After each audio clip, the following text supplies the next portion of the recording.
Bonjour à tous et bienvenue à cette présentation sur la performance thermique des assemblages de murs extérieurs. L'objectif de cette présentation est de démontrer les conditions gagnantes pour augmenter la performance énergétique des assemblages de murs extérieurs. Nous introduirons les concepts de pont thermique et d'isolation continue, parlerons des exigences des codes de construction, de la valeur U, puis présenterons des résultats de modélisation thermique d'assemblage à isolation extérieure et d'assemblage hybride. Les concepteurs, les professionnels et des propriétaires d'immeubles ont à cœur de s'assurer de la performance énergétique des bâtiments.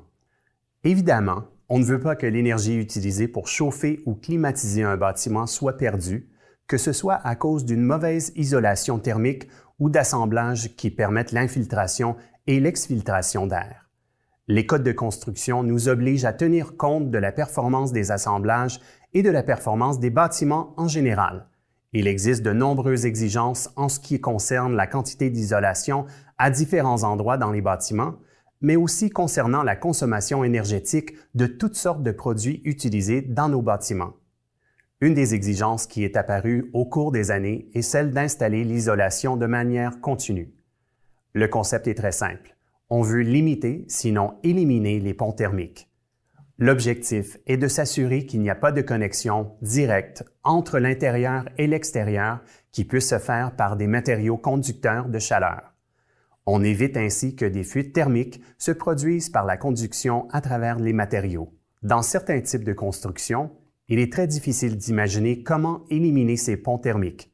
C'est le cas du projet présenté sur cette photo prise à Montréal, où on voit les planchers de béton qui se projettent à l'extérieur de manière continue et qui, en hiver, seront exposés à l'extérieur à l'air très froid. Forcément, une grande quantité de chaleur sera perdue par conduction à travers ces planchers de béton.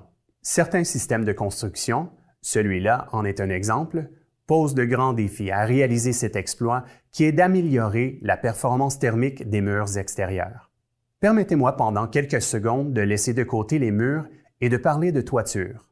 En effet, le concept de pont thermique est très facile à expliquer lorsqu'on parle de toiture. Prenons le cas d'une toiture conventionnelle à faible pente où des fixations mécaniques sont utilisées à espacement régulier pour tenir en place les matériaux comme par exemple les panneaux d'isolant thermique.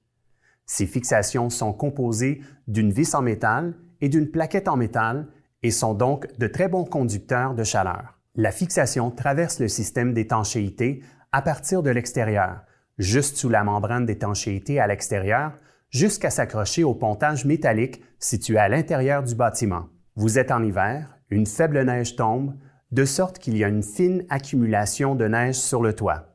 Voici à quoi pourrait ressembler la surface de cette toiture.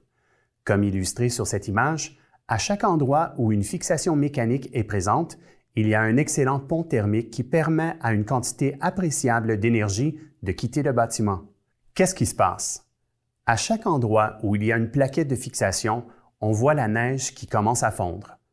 On voit donc des petites rondelles où la neige est fondue sur la toiture.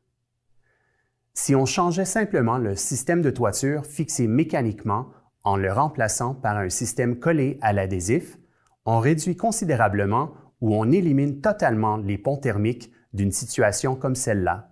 Donc une toiture qui sera réalisée avec des isolants collés à l'adhésif permettra de réduire considérablement les pertes par pont thermique et augmentera l'efficacité énergétique de l'assemblage.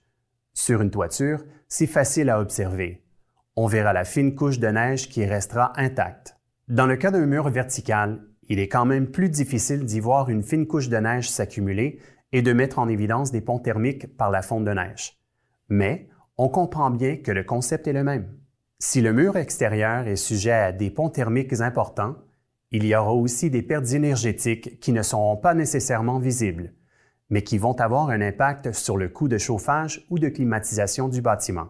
Dans un assemblage tel que celui montré ici, on voit un plancher de béton qui, au lieu de s'étendre jusqu'à l'extérieur, est interrompu par la présence d'isolants extérieurs continus qui recouvrent la totalité de la surface du mur extérieur.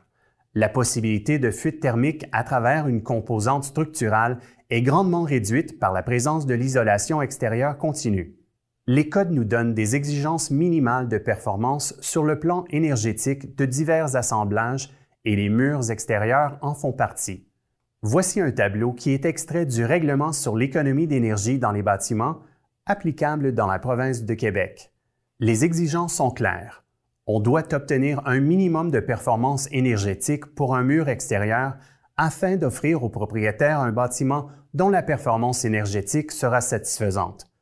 On voit que les exigences sont exprimées en termes de résistance thermique totale ou RSIT et que les concepts de pont thermique et d'isolation continue sont intégrés au règlement. Si on regarde du côté du Code national de l'énergie pour les bâtiments, le CNEB, on parle d'un autre concept qui est le coefficient de transmission thermique global maximal en fonction des zones climatiques au Canada. Il existe plusieurs climats dans notre pays, ce qui fait qu'il y a différentes zones climatiques, de la zone 4 à la zone 8, basées sur le nombre de degrés jour de chauffage par année. Dans le CNEB, on ne parle pas de résistance thermique, mais de coefficient de transmission thermique global. Ce coefficient est aussi appelé la valeur U. Prenons quelques instants pour démystifier ce qu'il en est. Il y a deux portions dans cet énoncé, transmission et global. Parlons d'abord du côté global. On doit considérer tous les matériaux de l'assemblage. Un assemblage de murs est composé de toutes sortes de matériaux, pas seulement des isolants. Il y a aussi des matériaux structuraux, des matériaux de fixation, des adhésifs et des lames d'air qui contribuent à la performance thermique globale d'un assemblage de murs. Tous ces matériaux contribuent soit de manière positive ou négative. Les métaux vont permettre la conduction thermique et contribueront de manière négative à la performance de l'assemblage et ils procureront une moins bonne résistance et une meilleure transmission de la chaleur. Les matériaux isolants, quant à eux, vont contribuer de manière positive à la performance globale des assemblages. Ils augmenteront la résistance thermique et réduiront la transmission thermique. Prenons par exemple un mur extérieur tout à fait simple où l'isolant est placé entre des montants métalliques verticaux et des connecteurs métalliques horizontaux. Si on regarde avec une caméra infrarouge ce mur en hiver, de l'extérieur en regardant vers l'intérieur, on verra que l'espace entre les montants est bleu. Ça indique que là où il y a de l'isolation, il y a une moins grande perte de chaleur. Aux endroits situés plus près des montants, la couleur devient jaune ou rouge. À cet endroit, on comprend bien qu'il y a une plus grande quantité de chaleur qui peut sortir de cet assemblage de murs à cause de la mauvaise performance thermique des montants métalliques. Comment considérer la performance globale d'un tel assemblage? Comme il est dessiné ici, on le découpe en de multiples petites zones qui créent un grillage, et chaque carré de ce grillage contribue à sa façon à la performance globale. On additionne la contribution de chacune de ces petites zones pour obtenir la performance globale de l'assemblage. La seconde portion de l'énoncé du CNEB est le coefficient de transmission. La valeur U, c'est la transmission, qui est l'inverse de la résistance thermique. Donc U est égal à 1 divisé par la valeur R effective. Nous sommes habitués, lorsqu'on parle de matériaux de construction, de parler de la valeur R d'un matériau. Un matériau isolant peut avoir une résistance thermique de R20 ou R25. Plus la valeur R est élevée, meilleure est la résistance thermique. Pour un assemblage, on parlera de la valeur U, la transmission, et il faut penser à l'inverse. Comme lorsqu'on joue au golf, il faut viser des valeurs faibles quand on parle de valeur U. La valeur U la plus faible veut dire que l'assemblage est le plus performant. Dans le CNEB, les exigences de valeur U sont des valeurs maximales. Revenons à l'assemblage de murs qui a été présenté tout à l'heure. On a vu ce que cet assemblage procure s'il est simplement composé d'isolants positionnés dans la cavité entre les montants et qu'il n'y a pas d'isolation extérieure continue. Si on ajoute de l'isolant extérieur continu, voici la conséquence. La conduction thermique à travers les montants sera atténuée par un matériau isolant qui sera continu et couvrira toute la surface. Par conséquent, il y aura beaucoup moins de points chauds et ils seront beaucoup moins importants que dans la situation où il n'y a pas d'isolation extérieure continue. Mais combien d'isolants extérieurs doit-on utiliser? Quel est l'impact d'utiliser de l'isolation extérieure continue? Pour répondre à ces questions, nous avons cherché ce qui avait été publié à travers les années. En Colombie-Britannique, pour le compte de BC Hydro, une firme d'ingénieurs spécialisée, Morrison Hershfield, a développé le Building Envelope Thermal Bridging Guide, donc le guide sur les ponts thermiques dans l'enveloppe du bâtiment. Nous avons contacté Morrison Hershfield et leur avons demandé de faire une extension du guide. Ils ont donc réalisé des modélisations et nous allons vous partager une partie de ces résultats. Nous avons fait réaliser des modélisations thermiques d'assemblage de murs extérieurs selon diverses conditions. Question de voir quel était l'impact de la quantité d'isolant extérieur utilisé, de la quantité d'isolant dans la cavité, de même que l'amplitude des ponts thermiques sur la valeur R effective de divers assemblages de murs. Les valeurs ont été comparées aux exigences du CNEB qui intègrent les concepts de valeur U et de valeur R effective, même si ce code n'est pas encore entré en vigueur au Québec. Les assemblages que vous allez voir sont tous composés de montants métalliques de 2 pouces par 6 pouces, disposés à 16 pouces de centre à centre. Certains cas n'utilisent que de l'isolation extérieure, alors que d'autres sont des assemblages hybrides avec isolation dans la cavité et de l'isolation extérieure. On ne parle pas ici d'hygrométrie, de positionnement de par air et de par vapeur. On néglige cette portion simplement pour discuter de performance thermique. Quand on utilise un isolant extérieur, ce sera un isolant extérieur générique. Il n'est pas question ici de discuter si un type d'isolant est meilleur ou pire. L'important, c'est d'avoir une valeur R donnée, par exemple R25, d'isolant extérieur. Cet isolant peut être de la laine de roche, du XPS, du polyiso ou de l'uréthane giclé, ce n'est pas important. À la rigueur, certains types d'isolants procureront R25 avec une épaisseur moindre que d'autres, ce qui ne changera pas les résultats. La contribution thermique du revêtement extérieur n'est pas prise en compte dans les calculs. On calcule la contribution d'une lame d'air, mais pas celle du revêtement extérieur. Voici donc un premier assemblage de murs extérieurs qui a été modélisé.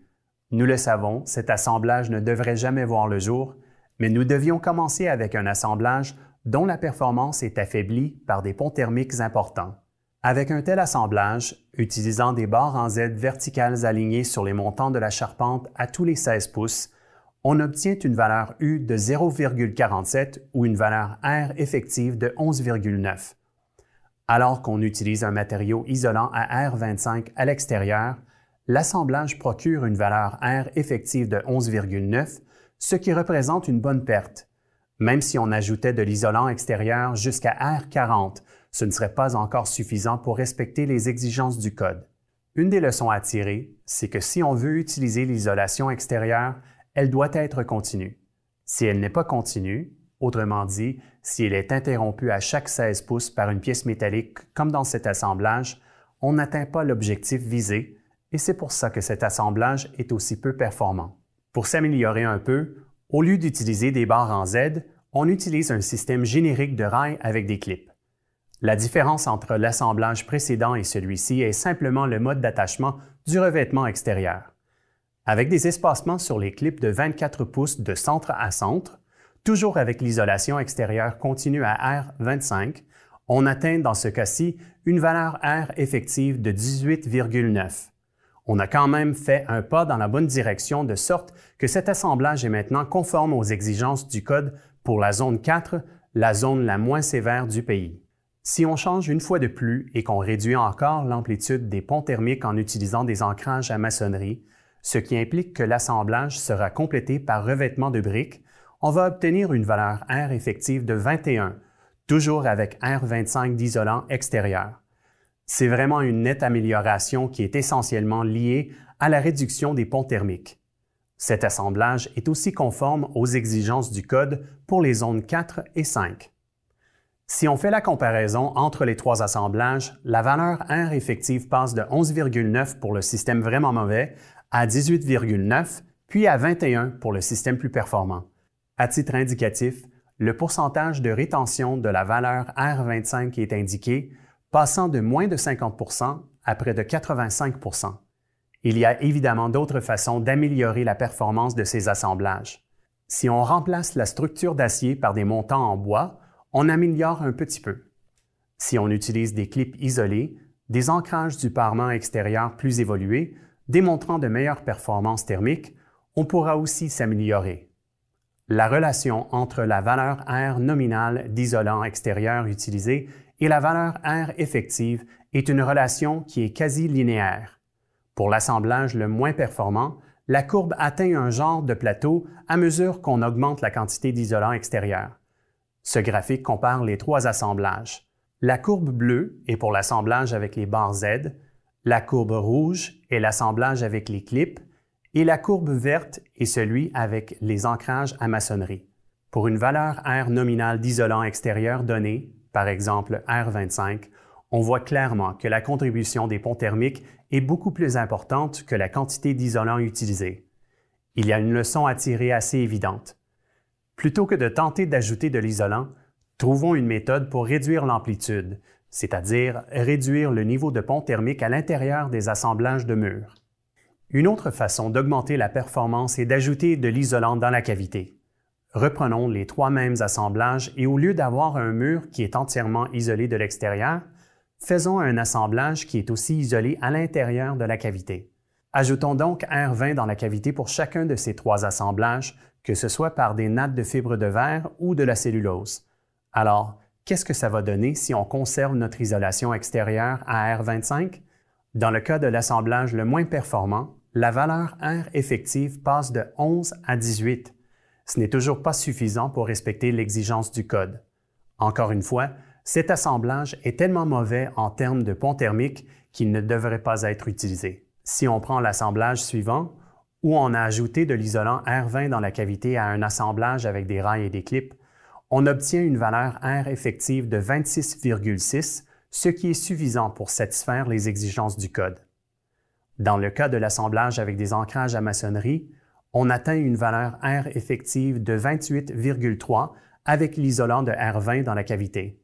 Encore une fois, c'est suffisant et même supérieur à ce que le code exige. Si on fait la comparaison des trois assemblages, encore une fois, on voit une progression, mais une progression relativement faible de la performance. Du côté du pourcentage de rétention de la valeur nominale d'isolant, R45, les valeurs de 41%, encore une fois très faibles pour ce premier assemblage, jusqu'à 62% pour le plus performant. Les pourcentages de rétention sont beaucoup plus faibles ici qu'ils l'étaient dans la série précédente. Nous verrons bientôt pourquoi.